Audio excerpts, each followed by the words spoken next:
Usually मैं अपनी हर video में ये कहता हूँ कि आपकी उम्र अगर 18 साल या फिर उससे कम है तो इस वीडियो को ना देखें, लेकिन आज की ये जो वीडियो है, अगर आपकी उम्र 18 साल या फिर उससे कम है तो आपको देखना ज़्यादा ज़रूरी है। एक लड़की जिसकी उम्र सिर्फ 14 साल की थी, उसको किसी ने जान से मार दिया, और शायद इसमें कुछ हद तक गलती लड़की की भी थी। ये इंसिडेंट जिस तरह से खत्म हुआ था वो सुन के आपके पैरों तले की ज़मीन ही खिसक जाएगी। इस सारे इंसिडेंट की शुरुआत हुई थी आज से लगभग 5-6 साल पहले, मतलब साल 2018 या फिर 19 में, जब मध्य प्रदेश के टीकमगढ़ में रहने वाले शोभा और गंगाराम की शादी हुई थी। लेकिन शोभा की इससे पहले भी एक बार शादी हो चुकी थी, लेकिन उसके हस्बैंड की डेथ हो गई थी और वहां से उनकी एक बेटी थी जिसका नाम था नीतू, और ये शोभा के साथ ही रह रही थी। क्योंकि अब शोभा की शादी गंगाराम से हो गई थी तो शोभा नीतू को भी अपने साथ लेके आई थी। अब इस शादी में भी लगभग 2-3 साल के अंदर ही शोभा और गंगाराम के घर पे 2 बच्चे पैदा हुए, एक लड़का एक लड़की। लड़के का नाम था ऋतिक और लड़की का नाम था आस्था। अभी तक इनकी जिंदगी ठीक चल रही थी, लेकिन फाइनेंशियली ये फैमिली बहुत ही डाउन जा रही थी। मध्य प्रदेश के टीकमगढ़ में रहने वाली ये फैमिली बहुत ही ज्यादा फाइनेंशियल क्राइसिस झेल रही थी, जिसकी वजह से शोभा और गंगाराम ने ये डिसाइड किया कि वो टीकमगढ़ को छोड़ के किसी और जगह चले जाएंगे और वहां पे रहना शुरू कर देंगे, जहां पे वो थोड़ा कमा सकें और अपनी फैमिली का ख्याल रख सकें। इसी के चलते वो वहां से हरियाणा के सोनीपत में शिफ्ट हो गए। अब वहां पे जाने से पहले वो नीतू को वापस अपने घर पे ही छोड़ के चले गए। नीतू को उन्होंने ये बताया कि वहां पे थोड़ी सेटलमेंट होने के बाद वो उसको भी बुला लेंगे, तब तक वो थोड़ी मैच्योर है तो घर पे अपने दादा दादी का ख्याल रखेगी, मतलब उनका खाना वाना ये सब कुछ देखेगी।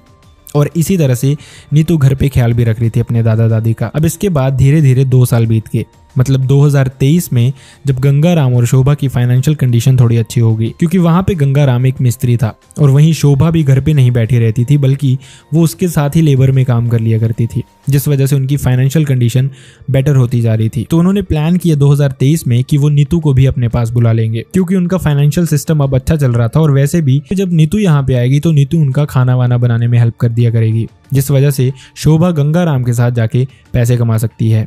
जैसा प्लान था उन्होंने वैसा ही नीतू को भी अपने पास बुला लिया और नीतू की एडमिशन यहाँ पे एक स्कूल में करवा दी।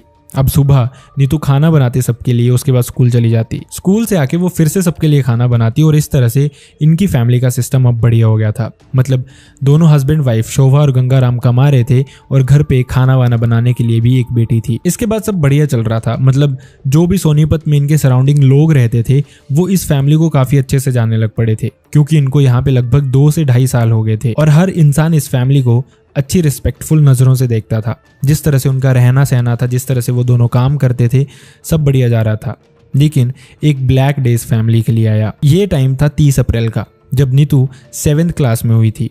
तो उसने अपने पापा को बोला कि पापा मुझे पैसे दे दो, मुझे किताबें लेनी है, या फिर आप ऐसा करना कि आप ही मेरे लिए किताबें ले आना। तो गंगाराम ने नीतू को बोला कि किताबें लेने तू कहाँ जाएगी, मैं ही किताबें ले आऊँगा, या फिर तेरी माँ को बोल दूंगा वो किताबें ले आएगी। तो यही बोल के वो दोनों काम पे चले गए। अब इसके बाद काम करते करते दोपहर होगी, क्योंकि शोभा वहां से फ्री हो गई थी तो उसने गंगाराम को बोला कि मुझे पैसे दे दो, नीतू के लिए मैं किताबें लेके घर चली जाती हूँ। गंगाराम ने भी शोभा को पैसे दिए और शोभा ने किताबें ली और वो घर चली गई। लेकिन जैसे वो घर पहुंची तो उसने देखा कि उसके दोनों बच्चे वहां पे हैं, लेकिन जो नीतू थी वो घर पे नहीं थी। जिसके बाद उसने नीतू को ढूंढना शुरू किया। वो यहाँ वहां नीतू को ढूंढ ही रही थी कि ढूंढते ढूंढते वो घर की छत पे पहुंची।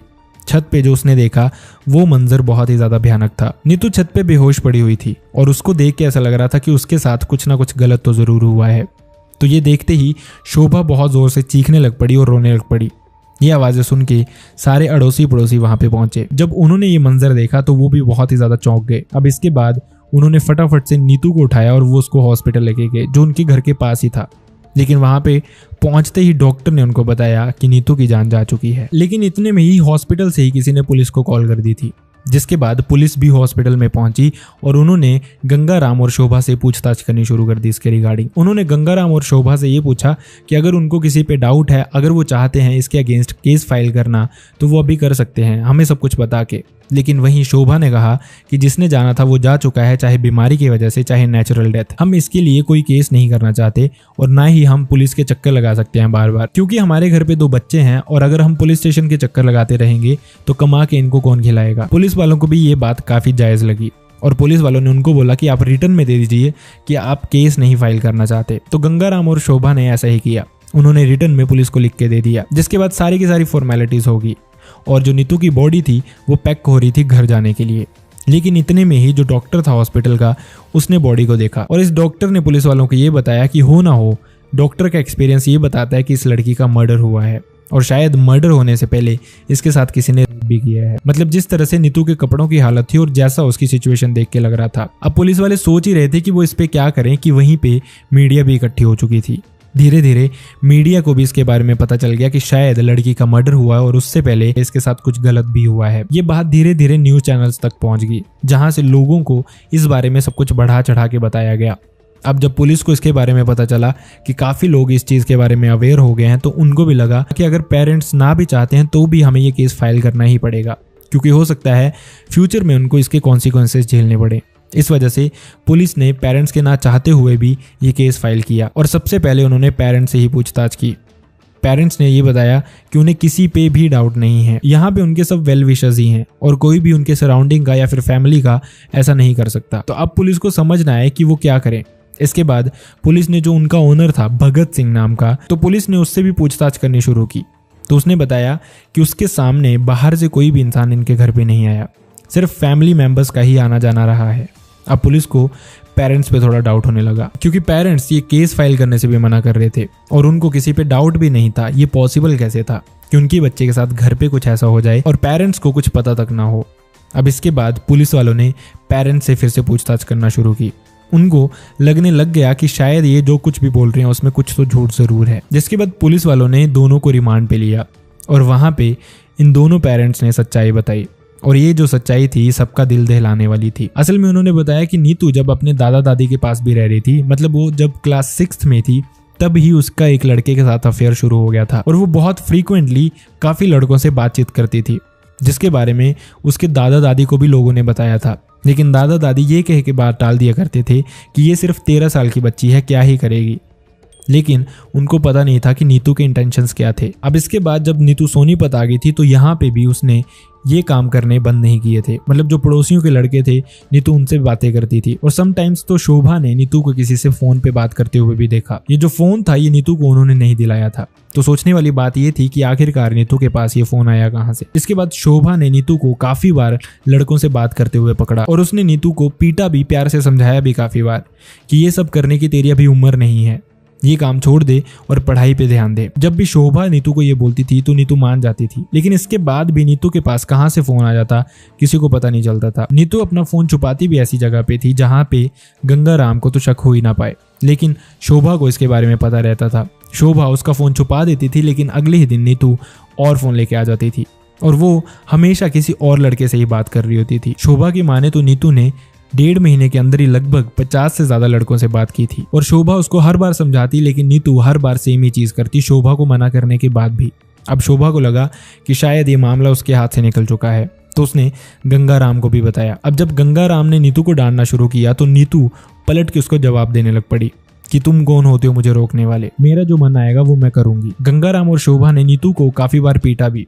वो हमेशा नीतू को समझाते रहते थे और ये लड़ाइयाँ होना, झगड़े होना, मारपीट होना घर पे नॉर्मल सी बात हो गई थी। अब नीतू भी इन सब चीज़ों की इतनी हैबिचुअल हो चुकी थी कि वो अपने पेरेंट्स के सामने ही लड़कों से बात करती थी, बिना किसी शर्म के, बिना किसी लिहाज के।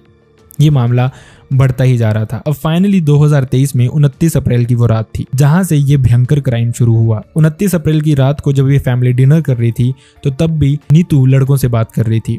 तो शोभा और गंगाराम ने तब भी उसको समझाना शुरू किया, डांटना शुरू किया। इनफैक्ट गंगाराम नीतू को काफी डांट रहा था, तो नीतू ने गंगाराम को बोला कि अगर आपने मुझे बहुत डांटा तो मैं यहाँ से भाग भी जाऊंगी और ये काम मैं कभी भी बंद नहीं करूंगी, मैं बातें करती रहूंगी जब तक मेरा मन होगा। और नीतू ये सब बोलने के बाद वहां से उठी, अपने कमरे में गई और जोर जोर से किसी से फोन पे बातें करने लग पड़ी। ये बातें ऐसी थी कि फैमिली बाहर सुन भी ना पाए। तो अब गंगाराम और शोभा ने डिसाइड किया कि इससे पहले मामला बहुत बढ़ जाए, उनको इसके बारे में कुछ करना पड़ेगा। 30 अप्रैल सुबह 7 बजे दोनों नीतू के रूम में गए, जहाँ पे गंगाराम ने नीतू के हाथ पकड़े और शोभा उसकी चेस्ट पे बैठ गई और शोभा ने उसको चौक करके मार दिया। जिसके बाद उन्होंने बहुत आराम से बॉडी को छत पे रखा, ब्रेकफास्ट किया और बाहर काम पे चले गए, जहाँ पे उनका मकान मालिक जो कि भगत सिंह था वो भी था। और दोनों इंटेंशनली ओनर के सामने ही बुक वाले टॉपिक के बारे में बात कर रहे थे कि उनको नीतू को बुक्स देनी है, जल्दी पैसे दो, ताकि ओनर को लगे कि ये जो कुछ भी बोल रहे हैं वो बिल्कुल सच है। लेकिन असलियत कुछ और ही थी। अब इसके बाद ये जो केस है ये अभी भी चल रहा है और इस पे फैसला आना भी बाकी है। आपको क्या लगता है सारे इंसिडेंट में गलत कौन था? नीतू जो अपने पेरेंट्स के सामने ये सब कुछ कर रही थी, या फिर शोभा और गंगाराम जिन्होंने शायद अपनी इज्जत बचाने के लिए अपनी एक बेटी को कुर्बान कर दिया। अपनी राय कमेंट बॉक्स में ज़रूर दें, और अगर आपको ऐसी ही वीडियोस देखनी है तो चैनल को सब्सक्राइब करना ना भूलें। See you next time in the next video. Bye bye.